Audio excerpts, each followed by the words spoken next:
My name is Allie, and welcome to Funny Fat Friend, a podcast about this bodacious biracial babe trying to find herself in film. Here's an update. We have been protesting here in Louisville for 197 days for justice. You can again find the link to the wish list of supplies we are in need of here for protesters. If you can give, please do to the Louisville Bail Fund. And even though the presidential election is over, there is a very important runoff election happening in Georgia in January. The link to Fair Fight will be in the description again if you'd like to sign up to volunteer or to give. Alright, time to talk about Harry Potter, baby. Once again. We have made it to the 6th film. This is the most. This is the most I've ever done in the series. Am I wrong? How many fucking Twilights were there? 6? Were there 6 or 5 of those? There were 5, right? Because it's 4 books, and the last one was split into 2. So yes, I am correct. This is the most I've ever done.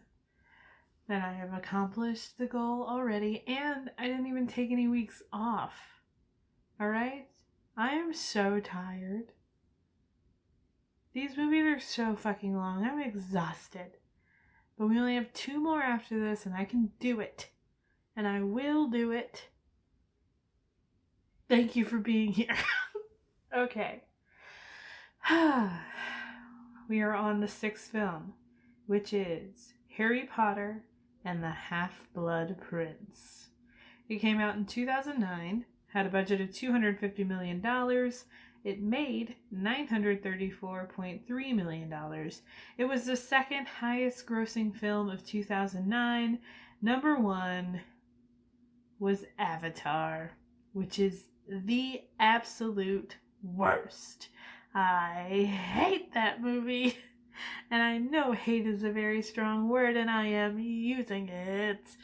Oh, I was furious. I didn't watch Avatar until this year. So I think that was part of it, right?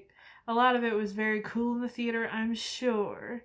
In 2009, oh, you can bet your sweet ass I would have thought it was cool. But now, in 2020, sitting in my living room, watching it on Disney Plus, doesn't hit. It's awful. I got so angry, I had to stop it. It took multiple sitting down to fucking finish it, and I hate it, and I can't believe they're doing it again, but I can because money. Okay, we're not talking about Avatar, we're talking about Harry Potter. Alright, Harry Potter. Whew. Okay, we open with a fully black and white stormy clouds, and there's lightning, and it fades into Harry's eyeball, which is a choice that is neat. Then we see a big group of people taking his photo, and his face is all bloody, and Dumbledore is with him and leads him away in slow motion. Then we're in an office building. It's very like Gotham looking. It reminded me of Batman. I don't know why. Well, I do know why. It's because that aesthetic has been built around the Batman movies. So that is why. But yeah, it looks like Gotham, but it's just Wizard World in the dark times now. Sure. Alright, so we're in this office building, and there's a big storm brewing, and all these people get up to go look at it, and then a spooky skull face forms in the clouds, and Death Eaters fly out of the sky and kidnap Ollivander, and they explode his building. Then they collapse a bridge that has people on it, and it's fucked up. What a fucking opening. This is the wildest opening of all of them, right? Yes, it is. I'm correct. Okay, now we're in a diner, and someone is reading a newspaper, and the headline says, Harry Potter, the Chosen One? And the other headline says, Bridge collapses, death toll rises. These aren't phenomenal headlines. Okay, and then on the inside of the paper we see Fallen from Grace. Malfoy's wife and son leave the trial. These are really bad headlines. They're not, you wouldn't We were never allowed to use this many fucking colons in headlines in high school. I'm calling bullshit. But also, it's a bad newspaper. We know that. Okay, so maybe. All right. Great. So then we see that the person reading the newspaper is Harry Potter. And there's this gorgeous waitress who asks him if he is Harry Potter. And he says no. And he's like, Harry is such a tosser. Which, I don't know what tosser means in slang. So if somebody let me know. I know it's bad, so thank you. And if it's graphic, give me a warning before you just text me what it is. Alright, thank you. Alright. So yeah. Oh man. He calls her a tosser and she's like, oh well, that's too bad. And she like walks away. But then he gets up and he's about to like say something to her and she's all like, I get off at 11. Ooh, that's a queen, dude. Alright. And then he checks his breath and eats some mints. And he goes to the window of the diner and he sees Dumbledore waiting across the train platform. So I guess there was a diner at a train station. Is that normal? I don't know. I've never been to a train station. I've only been to like the metro and like stuff like that. I've never been like a European train station. Somebody let me know. Well, yes, I have. Well, in Spain, I rode the train. That's a fun sentence. But there was no diners. It's just like the metro. So I don't know. Okay, so yeah. Harry sees Dumbledore waiting across the train platform. So he walks up to him, and Dumbledore says that Harry's been reckless this summer. And Harry says he likes running around on trains all day, taking his mind off of things. I mean, yeah, who wouldn't? Why not? I guess the Dursleys are dead. I don't... I mean, yeah, he's got money. Why wasn't he just, like, renting his own apartment every summer or something? How old is he now?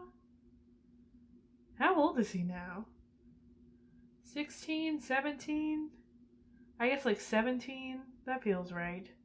Yeah, because he only has, like, this is his second to last year of Hogwarts, so he'd be, like, 17? I guess he's not emancipated. He should have got emancipated right away, but... whatever, this is all fictional. I think the wizard. Why am I trying to apply this logic? It's fine. Let it go. You think I would have learned after 6 fucking movies to let it go, but I cannot. Okie doke. So, Dumbledore says that the tale is thrilling, but now is not the time to tell it. Take my arm. Dude, a lot of the lines in this one slap. They're very interesting. Dumbledore really gets some baller lines, and that's good. Okay. So Harry takes his arm, and they get transported to a village, and they go to a spooky house with just their wands lit, and it's very much reminiscent of Goblet of Fire, that spooky house. And they're walking around. There's something leaking from the ceiling, and it like drops onto Harry's forehead, and it looks full like blood. But then Dumbledore tastes it off of his forehead, which is the most terrifying choice I've seen made. But I guess it wasn't blood, because I don't know. I don't understand what it was, because it also doesn't get explained at all. It's just like Dumbledore just like tastes it on his forehead, and it's uncomfortable, and I guess, I don't know. Alright, cool. And then Dumbledore pokes a chair that's in the room, and it turns into a wistful old man. And we find out is named Horace Slughorn. And Horace says that the Death Eaters have been trying to recruit him for over a year, which is why he was hiding. And then Dumbledore puts the house back together with magic, and he goes to the bathroom.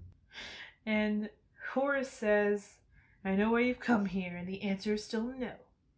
And then it's just Horace and Harry, and he's showing him like old pictures, and his mother is in one, and he's like, your mother was one of my favorites.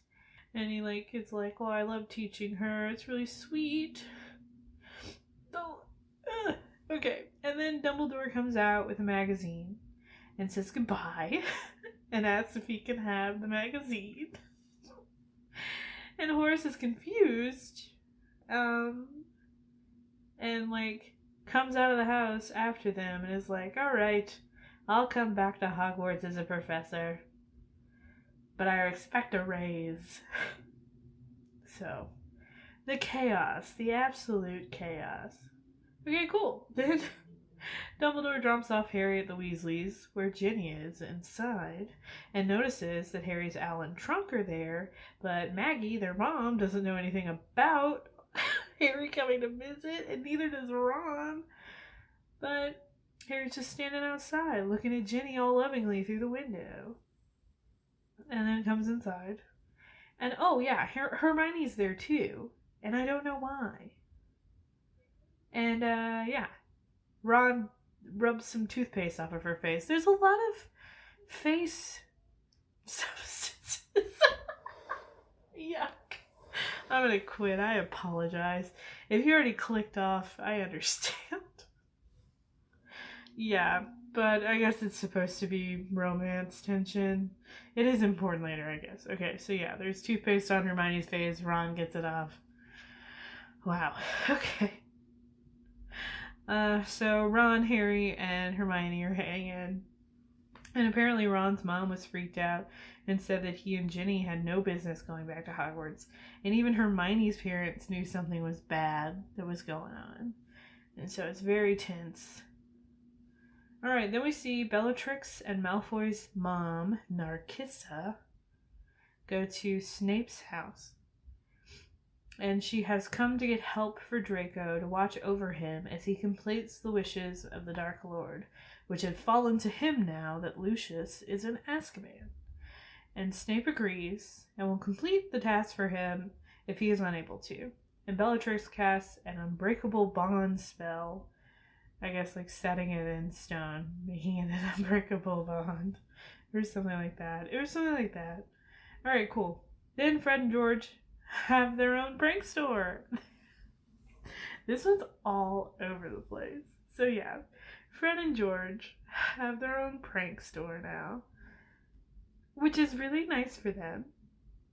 And I guess they graduated. I didn't remember anything about them graduating in the last one.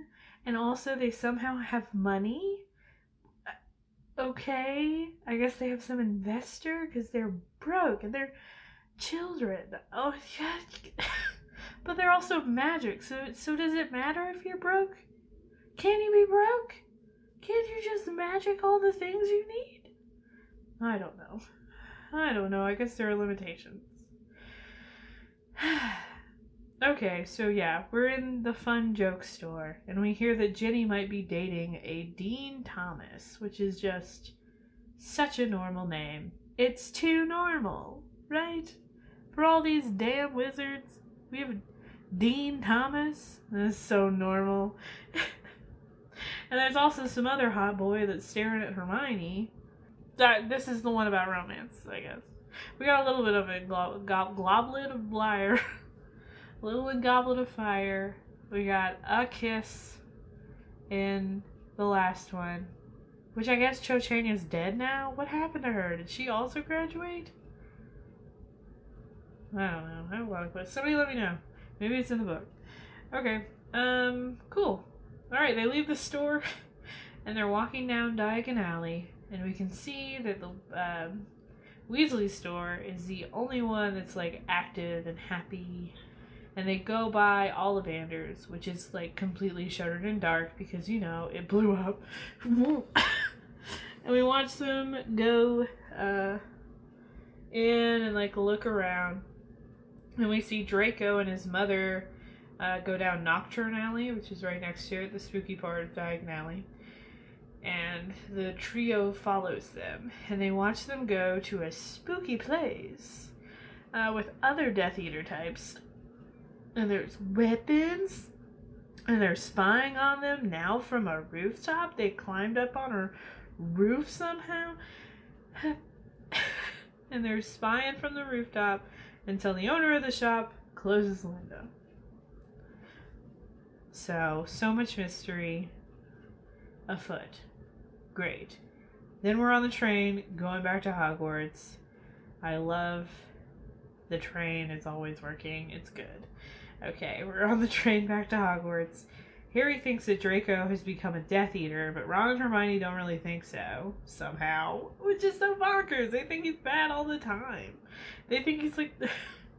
They have thought that he is worse than Harry has thought he is in several of the other movies. But for some reason, I guess maybe they had learned. They were like, every time we think he's just the absolute worst, it has turned out he is not the absolute worst. So maybe we need to finally cut him a break when it's actually the time that he's being the absolute worst. Hate that just the way. Alright, so yeah, they don't think that he's that bad. So Harry gets his invisibility cloak and goes to the Slytherin's garage to spy on them. When they get to the stop for Hogwarts, Draco tells his goons to go ahead of him. Ron and Hermione don't know where Harry is. And Draco then closes all the blinds once everybody gets off the train. And he finds Harry and petrifies him. Stomps his face, just for added measure. And then covers him back up with the invisibility cape so that he's hidden. And he's like, fucking, you're going back to London, my guy. So it's just like, shit. But luckily, Luna Lovegood was still on the train and finds him. Because she's the best. And so then they get off the train and they see Snape has vouched for Draco so that his trunks don't get searched. And Draco makes fun of Harry's face. And, because, you know, his nose is now broken from being stomped on. Ugh. And Luna's like, well, do you want me to repair it?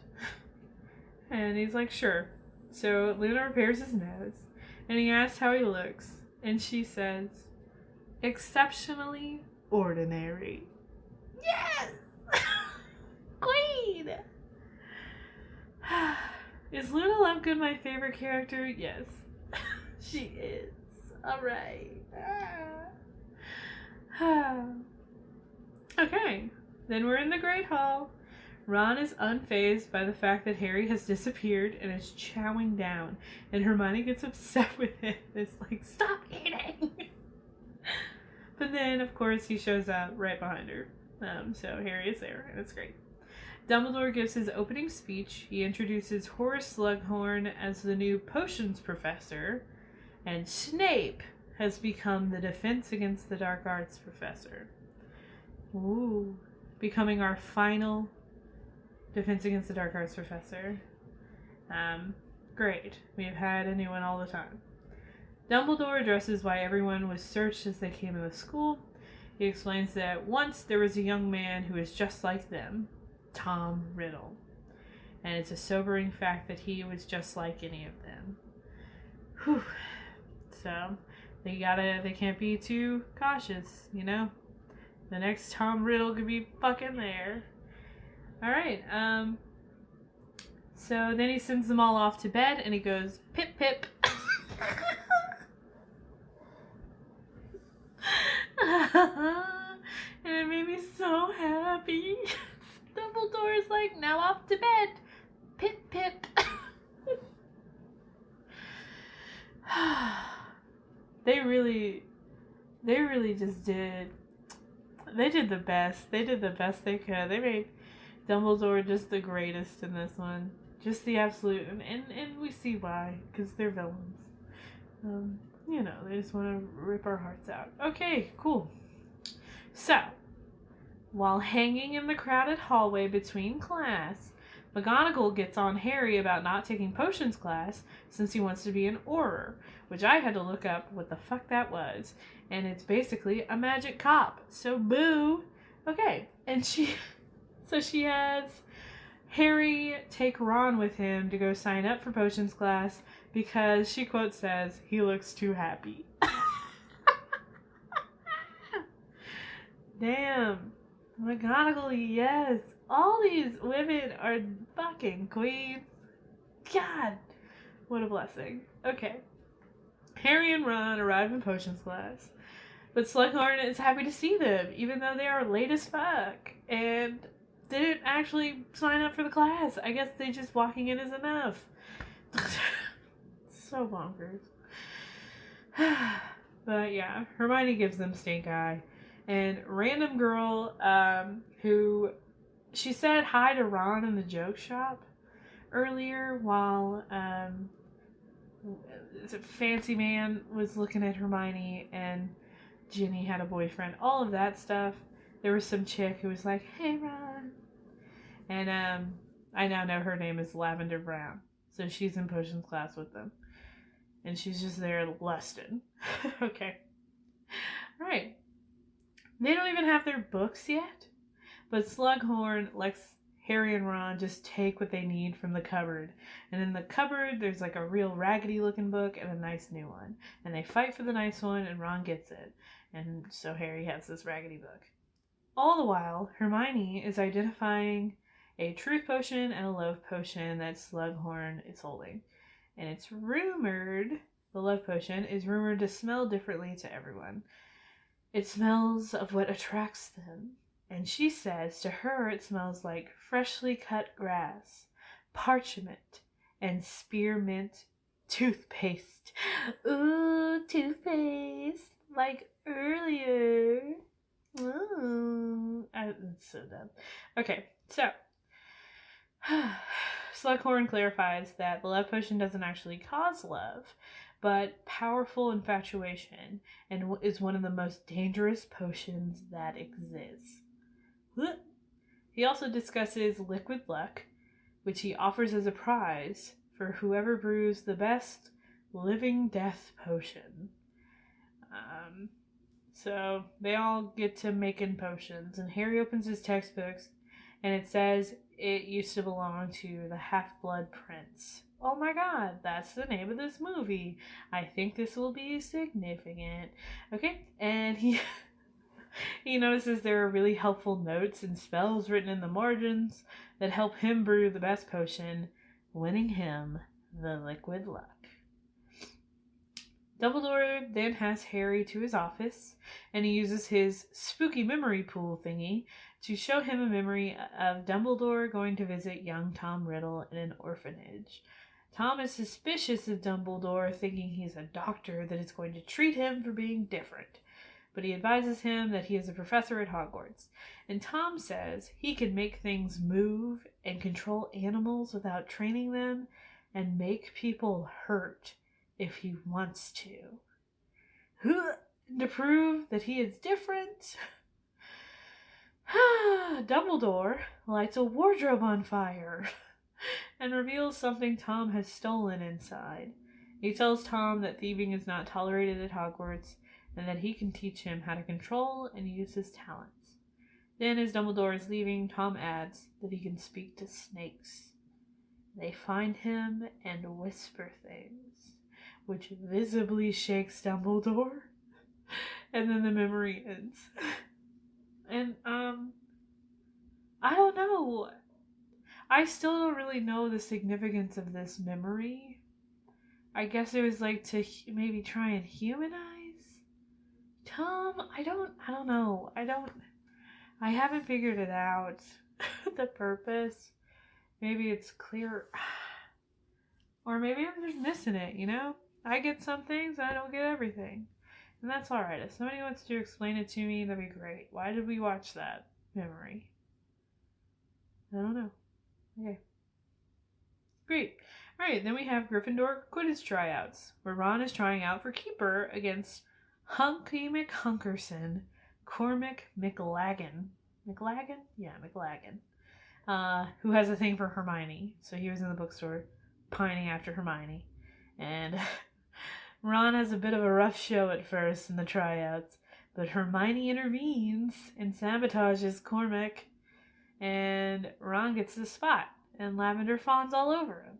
Wow.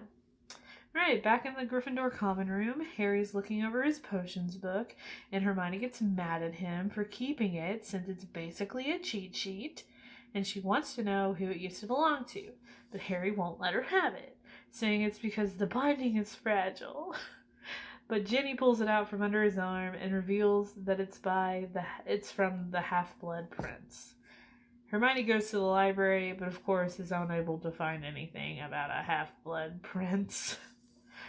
And the trio goes, they're going to hang out, and they decide to go to Three Broomsticks and have a butterbeer. And, yeah. While they're there, Slughorn is also there.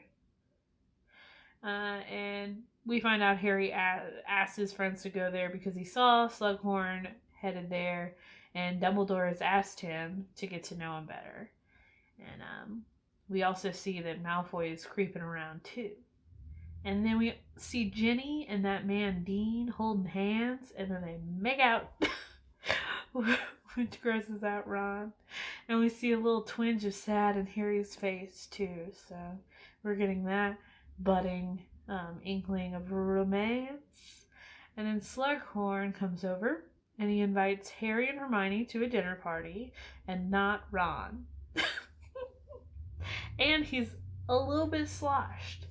So I guess butterbeer is actually beer. Is it alcoholic? I guess so. I don't know. Maybe I'll look up a recipe and I'll try it for the last episode. Yikes. Well, I mean, it'll be New Year's Eve. Well, the episode comes out on New Year's Eve. I'm not going to record it on New Year's Eve. But that'd be fun. Maybe. Somebody, send me a good recipe. Somebody let me know. Is it actually good? I feel like it might be gross. I don't know. Alright, cool. Harry tells Ron and Hermione about Dumbledore asking him to get to know Slughorn. And on their way back to Hogwarts, Hermione seems a little bit turned, TBH, and she puts her arms around the boys and is like bobbing around. But the fun is quickly stamped out when we hear a girl scream, and a girl says that she warned her not to touch it, and we see another girl getting thrown around by an invisible force, and then thrown to the ground. And Hagrid shows up, and he picks her up, and we see a necklace on the ground, and Hagrid warns Harry not to touch it, except for the wrappings that were around it. Ooh, scary. Alright, back in the dorm, Ron asks why Dean is dating his sister to Harry. And Harry says she's smart and attractive and has nice skin. And then Ron says Hermione has nice skin. And it's very weird. And they both decide it's best to just go to bed. Okay. Later at Slughorn's dinner party, Cormac is there being annoying, and we find out that Hermione's parents are dentists, which I did not know. Good for them. Which Slughorn finds fascinating. And Ginny arrives late, and Hermione points out that her eyes are puffy and says that her and Dean must have been fighting again. Oh no, they don't get along. Oh. And then everyone leaves except for Harry and Slughorn. And Slughorn shows him his shelf of accomplished students. Again, I guess he just has one in every fucking place he lives. And, yeah. Harry asks about Tom Riddle. And he says he was quiet, but brilliant. And then doesn't offer up much more information. Alright, the next day in the hall, Ron is in all his Quidditch gear for the game. And is very nervous. And he asks how the dinner party was. And Hermione says it was boring. It was voting, and that they have another one for Christmas where they get to bring someone. And Ron assumes she'll bring Cormac McLaggen. But she says she was going to ask Ron. No. But of course then Lavender comes by and says he's going to be brilliant. And Harry then offers Ron a drink. And we see Luna has been sitting next to them in a full lion mask because she's the queen of my goddamn dreams. And she says to Ron that he looks dreadful. Incredible. She looks dreadful. And asks if his drink is a tonic. And Ron then assumes Harry has put the luck potion in the drink and he drinks it down. Okay, then we have the game, which the visual effects have really come leagues since the first movie. Good on them. This is very cool. It looks really cool.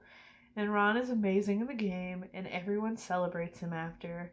And Harry reveals to Hermione that he didn't use the potion, but that he does know that she helped him during tryouts. Ew. Then Lavender full starts making out with Ron in front of everyone, and Hermione is shaken to her core and leaves. Harry follows her out and finds her sitting all alone by the stairs crying. And Harry consoles Hermione, and she asks how it feels when he sees Dean with Ginny, saying that she knows he looks at her by the way he looks at her, and it's obvious he has feelings for her. And then Ron and Lavender barge in, and it's hella awkward, and Hermione glares daggers at him and sends these little paper birds that she was magicking around flying at him. And he leaves. And then we get this incredibly beautiful panning shot showing Ron and Lavender like running up the tower to make out. And then around the outside of the building, we see Draco lurking alone on a balcony. And then it turns out towards the sky as it transitions to morning. And it is for real, like, breathtakingly beautiful. The shot is, that whole sequence is, like, mwah. We haven't gotten, like, too much, like, I loved Prisoner of Azkaban because it was so visually interesting.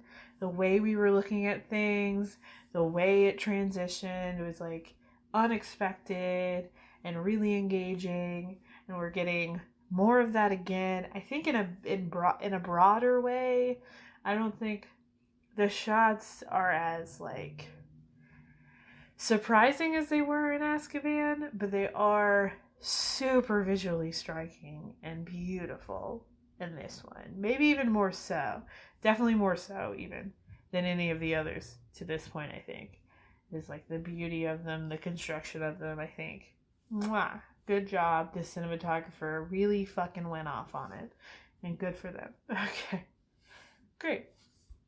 Hermione and Harry are in the library. And she's talking about how Ron can kiss whoever he wants. But now she has to make other arrangements for Slughorn's Christmas party. And Harry suggests they just go together as friends. Because fucking duh. But Hermione has already made other plans that she says will just be a surprise. And she tells him that he can't just go with anyone. And he points out a girl that's in the library, Romilda Vane, who has apparently been trying to smuggle him a love potion, which he finds exciting, but Hermione points out that she's only interested in him because she thinks he's the chosen one. And he says he'll just ask someone he likes, someone cool, to go with him to the party. And then it cuts to Luna Lovegood. Eee! And she's looking like a full Christmas tree star, fucking serving us everything. Immaculate. Oh. Man. And they walk to the party together. And Draco is lurking in the shadows. Surprise. Okay. At the party, Neville is working as a cater waiter. What a king. Had to have him in the movie. And then Hermione shows up, and she's just ditched her date under the mistletoe, which was Cormac McLaggen, because she thought bringing him would make Ron the angriest. Fucking oof. Then Cormac comes looking for her, and she runs away and eats some Dragon Balls. Oh man, Dragon Ball Z. Should I do that movie? Do it. I watched it when it came out. That live action Dragon Ball Z movie with that white man. Oh,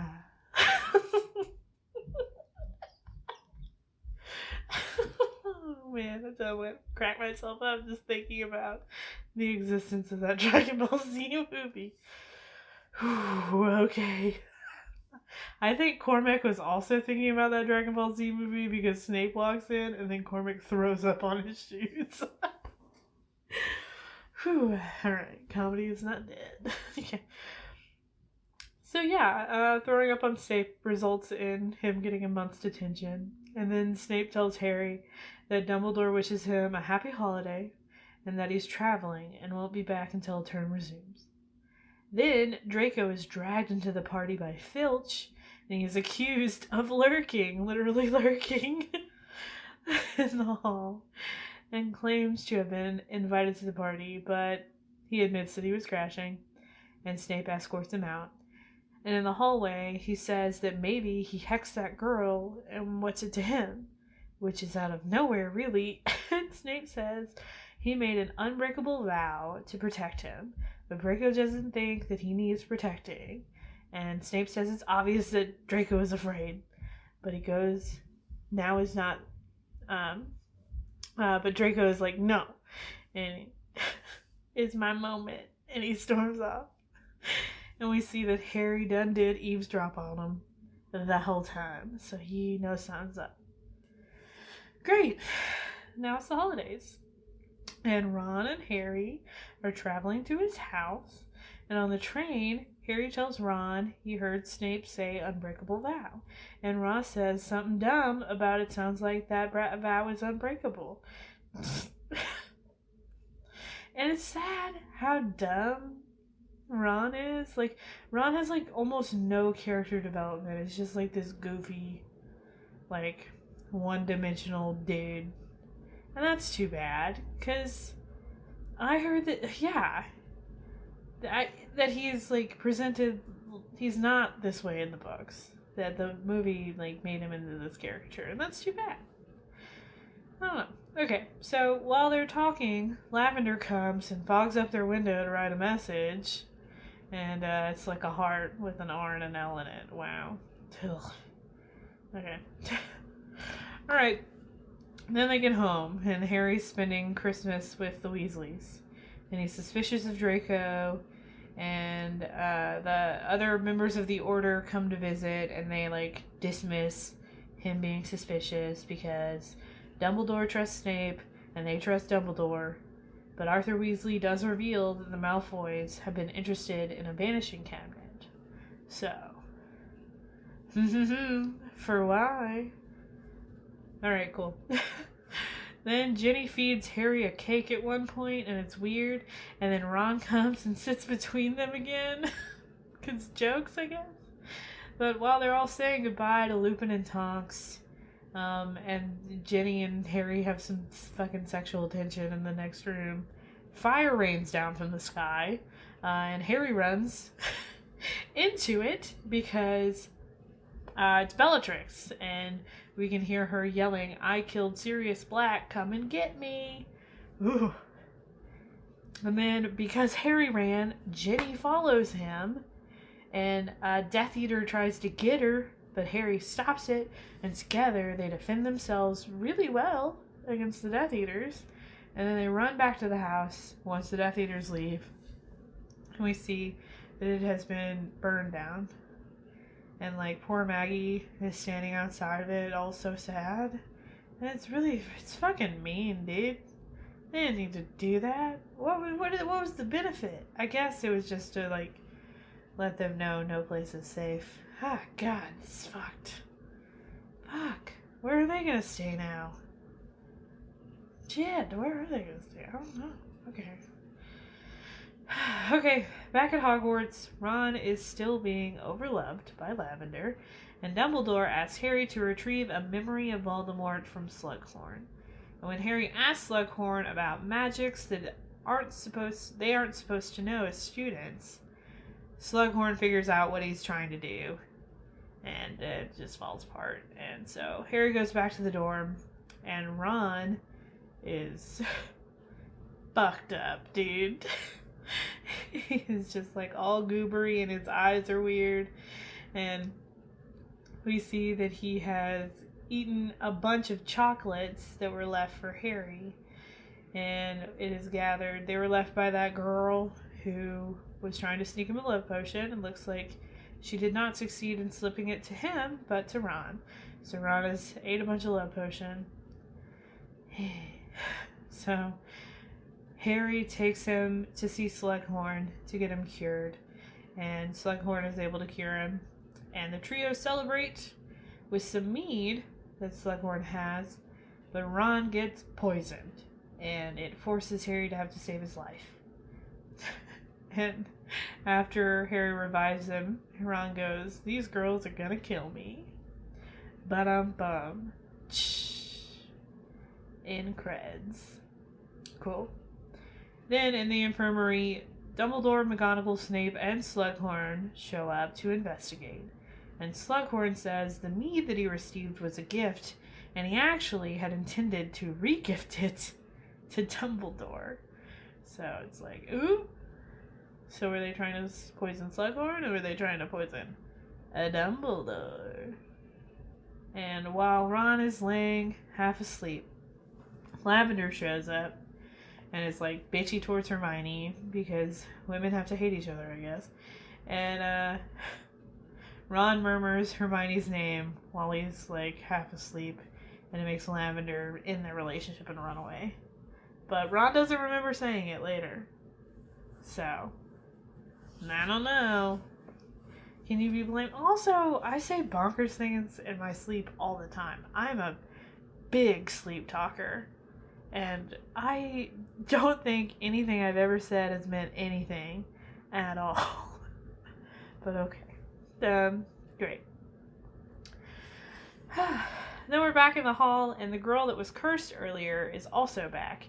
And Harry talks to her, but she can't remember who cursed her.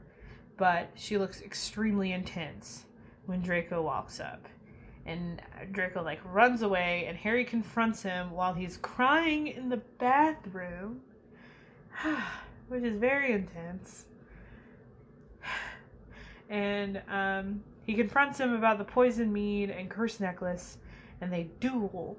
But not really. It's like Draco, fires one shot off, and then Harry uses one of the Half-Blood Prince's curses, just, fucking literally shred his chest to, obliterate him.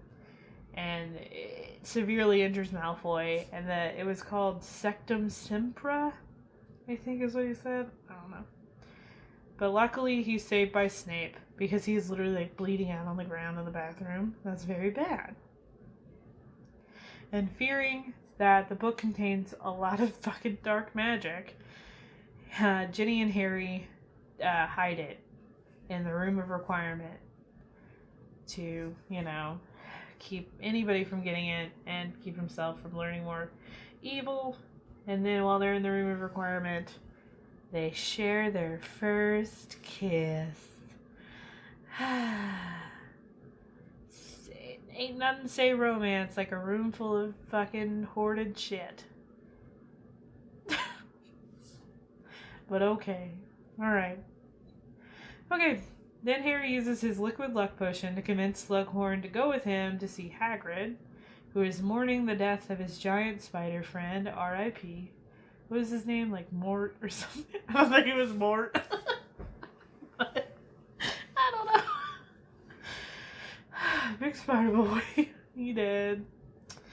Oh. And Slughorn extracts some venom from him. And then they go back to the Hagrid's, and they get wrecked. They get drunk as fuck. And after a rousing speech about his mother being amazing, Slughorn surrenders the memory Dumbledore needs.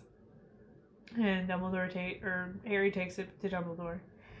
And they view it, and Harry learns that Voldemort wanted information from Slughorn about Horcruxes, which are magical objects containing pieces of a wizard's soul, and it can make you immortal, I guess, because your soul is always alive. I'm still hazy. I do not really understand the Horcruxes and how it can make you immortal, but okay. And Dumbledore concludes that Voldemort divided his soul into 6 Horcruxes, 2 of which have been destroyed. The first one was Tom Riddle's diary, which got destroyed with the that serpent thingy Fang in the Chamber of Secrets. And then Marvolo got, which is his mother's ring, which Dumbledore destroyed and fucked his hand up. And then, so they travel to a cave where Dumbledore thinks, I'm sorry, Sarah is talking on the phone and very animated, so if you can hear her, she's having fun too. Okay, so they go to a cave where Dumbledore thinks another Horcrux is hidden, and Harry aids Dumbledore in drinking a potion that hides the Horcrux. And it's painful. And as he begs Harry to kill him, God, while he drinks, it's fucking, God, it's awful. It's awful. But once it's all drunk, they receive Slytherin's locket, which they think it's the Horcrux or whatever, one of them. And Harry tries to get water for Dumbledore to help him once they get the locket. But a scary fucking creature grabs his arm, and I full jumped. I was scared. And then lots of fucking, like, zombies come out of the water towards them. And Harry falls in the water. But Dumbledore defeats the monsters with fire and apparates them. That's what it's called. That's what it is. I was trying to figure out what that word was earlier. Apparates. Like, they transport them. Apparates them. And we're back in Hogwarts, and we see Flitwick is conducting a choir rehearsal, and they're singing a very ominous song. And we get some diegetic music. Ooh. We stand. And the sky goes dark, and a storm begins, which is very similar to the beginning of the movie, so we know that scary bad people are coming. So the storm begins. And we see Dumbledore and Harry arrive in, like, the clock tower. And Dumbledore tells Harry to hide because he can hear someone coming. And to not come out no matter what. And to trust him. And as Harry hides, Draco appears and disarms the headmaster, revealing he was chosen by Voldemort to kill Dumbledore. And then Bellatrix and other Death Eaters enter. And they got there through the Vanishing Cabinet in the Room of Requirement, which Draco connected to the one in Nocturne Alley. But Draco hesitates once they get there to kill him, and Snape arrives. And then fucking Dumbledore just says, please. And then Snape casts the killing curse on Dumbledore. Ah! And then, as the Death Eaters escape, Harry chases Snape, screaming, "He trusted you!" And Snape says, "You dare use my spells against me!" And he reveals that he was the Half-Blood Prince. And then the Hogwarts students and staff gather and mourn Dumbledore's death by his body, and Harry cries over him, and McGonagall raises her wand in light, and everyone follows suit, and they send light through the dark clouds above, and I cried so fucking much. I'm angry about how much I cried, and it hurt, and it was so well done, and I'm pissed. Okay. Alright, then they're standing out on the balcony. Harry and Hermione are standing out on the balcony at sunrise. And Harry reveals to Hermione that the locket was fake that they got. So it was all for fucking nothing. Ugh, I'm sick. I'm sick over it. And inside is a message that says, "To the Dark Lord, I know I will be dead long before you read this, but I want you to know it was I who discovered your secret. I have stolen the real Horcrux and intend to destroy it as soon as I can. I face death in the hopes that when you meet your match, you will be mortal once more. Signed, R.A.B." And we don't know who the fuck that is, and I don't know who the fuck that is, and nobody fucking spoil it for me. Okay. And then we see Ron has been lurking around them. And we find out that Ron is also cool with him and Ginny being together. Fucking what? It was so weird. It was such a weird addition at the end for her. And he'd be like, no, it's okay. Ron's cool with you and his sister fucking making out. What? And Harry says that he's not coming back to Hogwarts next year. That he has to like continue the journey. And Hermione and Ron tell him that they're going with him because it's all of their journey. And then we watch Dumbledore's Phoenix. We watch Dumbledore's Phoenix fly into the sky. And it's over. Fuck, that one fucking slapped. That one was good as shit, too. Damn, it was really good. Alright. Rotten Tomatoes, 84%. Okay, I pretty much agree. And Letterboxd is a 3.6 out of 5 stars because fucking Letterboxd people are scary. Okay. Do I relate to Harry Potter and the Half-Blood Prince? I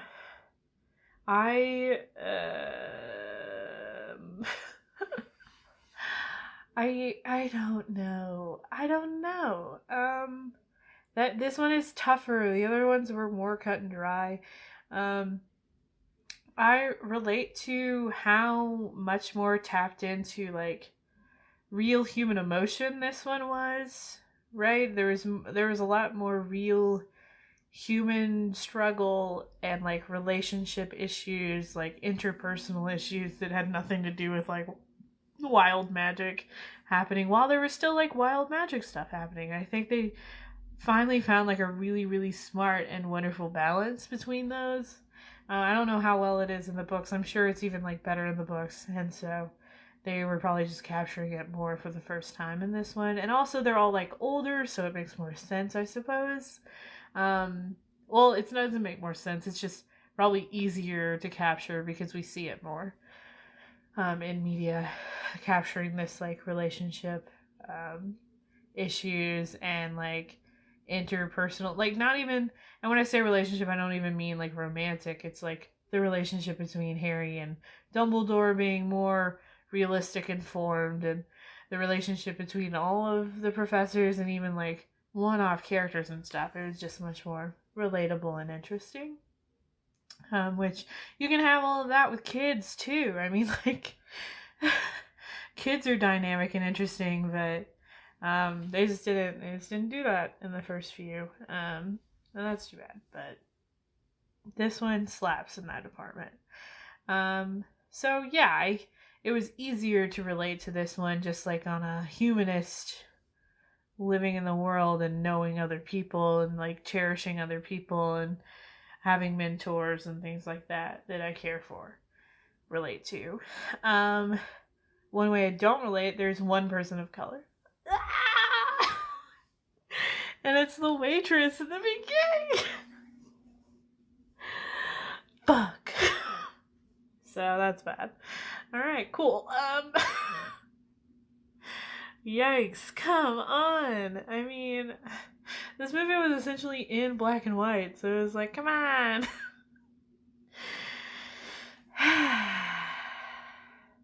So that was very disappointing. That one of the most like dynamic and interesting ones, there's just like no diversity. There's less and less. And that's ass. That's ass because these are all human issues for the most part that they deal with in this. It's all about connection as like a person trying to find connection to another, or and figuring yourself out and stuff. And that's not a black or white or brown issue. It's a human issue. So why can't we see ourselves in that? So that was disappointing, obviously. Okay. Heavy at the end. I'm not excited for the next one because I remember the next one because I watched it the night before the midnight premiere of Deathly Hallows Part 2. And it made me not want to go see Deathly Hallows Part 2. So, I remember being furious and angry and not wanting to partake in any more Harry Potter. So, not looking forward to the next one. But, man, bless up for Luna Lovegood. But anyway, I'll be here though. I'm gonna talk about it. We're gonna make it through. We only got 2 more. Do we only have 2 more? Is that right? No. Wait. Are there 3? Did I mess up? Did I miss one? Shit. Did I miss one? Wait. There are 8? Now I need to look at my calendar. This one comes out. The next one.